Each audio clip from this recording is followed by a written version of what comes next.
Savvy Business, helping you stand apart from your competition and explode the growth of your business. You're about to discover the latest online strategies, tools, and advice to succeed online. Succeed online. This is Super Savvy Business with expert online marketer Fiona Lewis.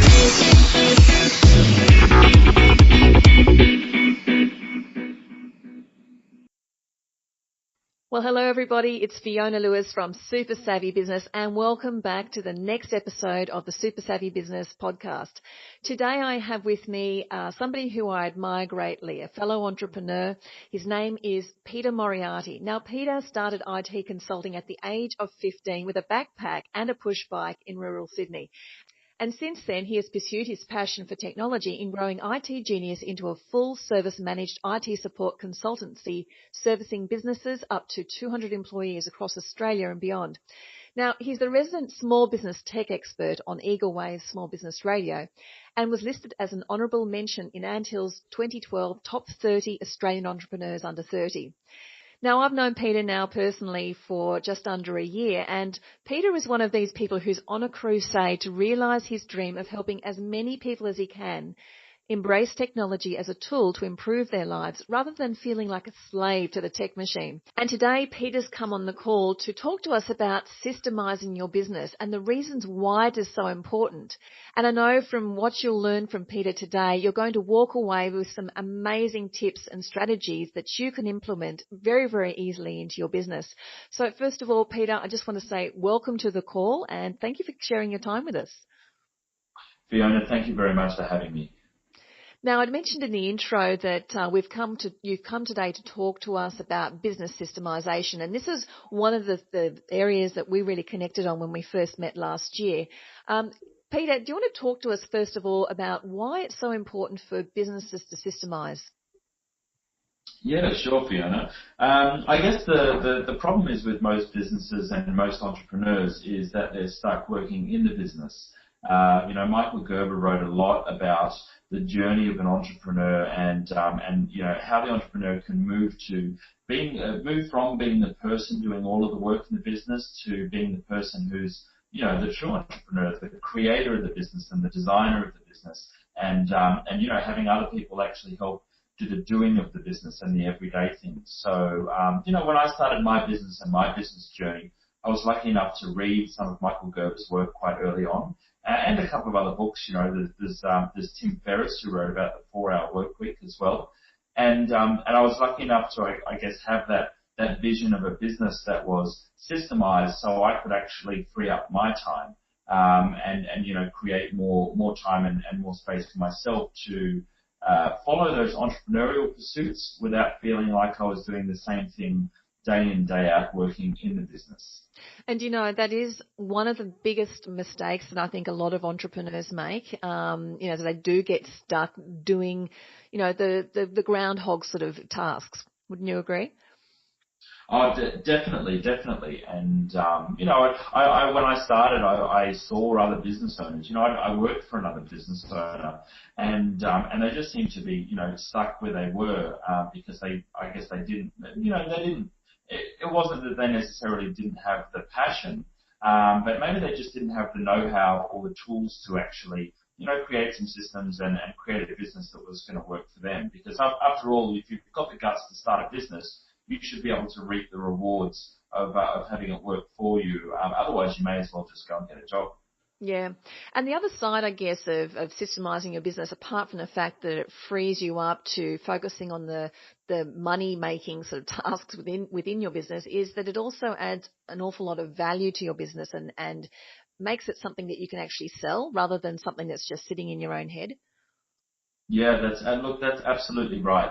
Having learnt a little bit about, about buying and selling businesses and where a business gets its intrinsic value, I've come to understand that when you're selling a business, having something which is called key man risk, which means, the entrepreneur is vital to the business, unfortunately dramatically reduces that potential sale price of the business because it's so dependent on the person running it.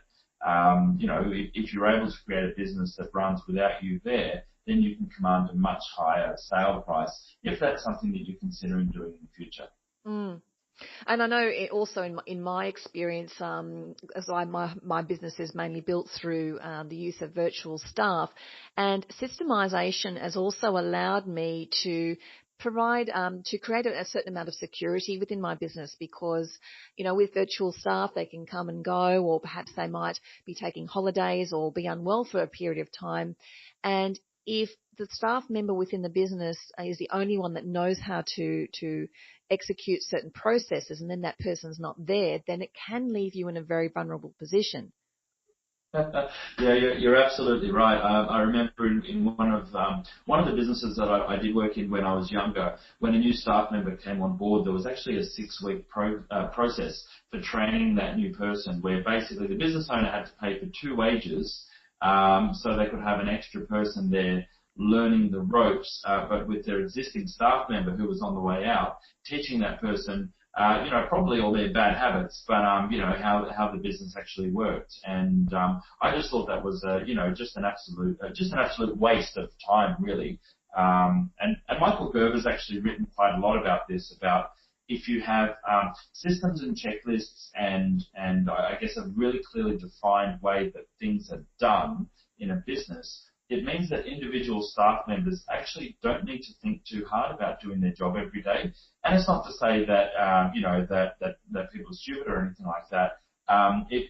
What it basically means is if somebody has a nice, clear, easy process and procedure for doing their job, you're going to deliver much better to your clients because you'll be delivering a consistent service. But it also means that your staff members they've got the confidence to perform their job because they know what the expected outcomes are.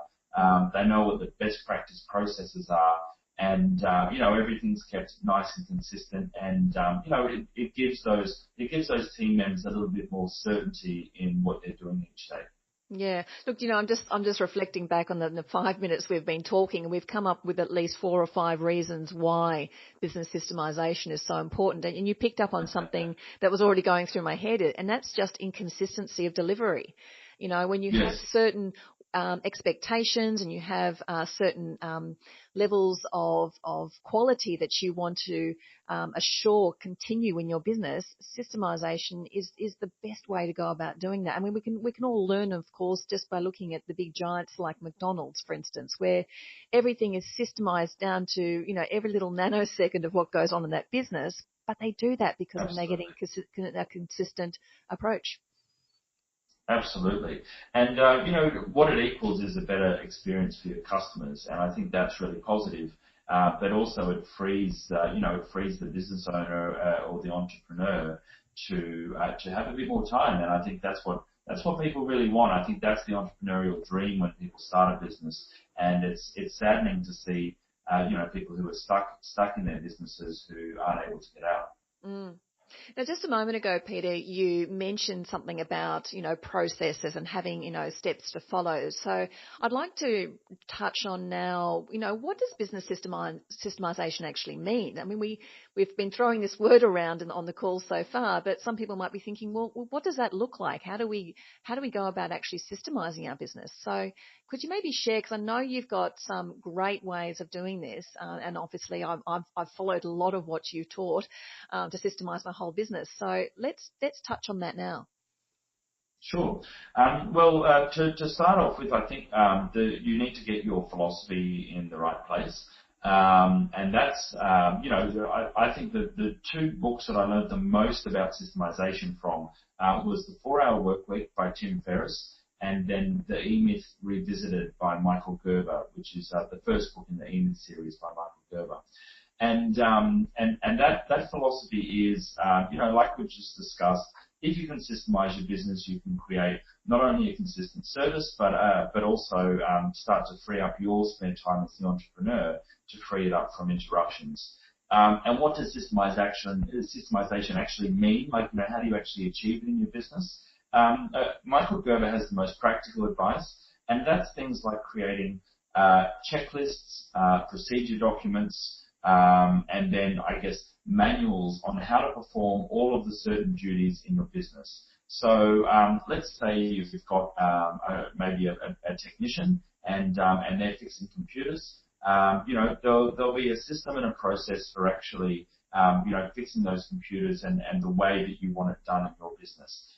Michael Gerber uses the example of a pie shop, somebody working in a pie shop, and the checklists and the systems and processes there will have, start from the basics, like how do you open the shop in the morning, and how do you sweep the floor every week, and where are the brooms stored, and then it goes right down to things like actually producing the product. So what's the recipe for the pies that you're going to be making? How are they presented? How long do they go in the oven for? And once you start actually writing all of these things down, that's when you start to build the basic systems of your business. And every one of those that you write is actually... This has been Super Savvy Business with Fiona Lewis. Take the fast track to your success online. To find out how, visit supersavvybusiness.com now.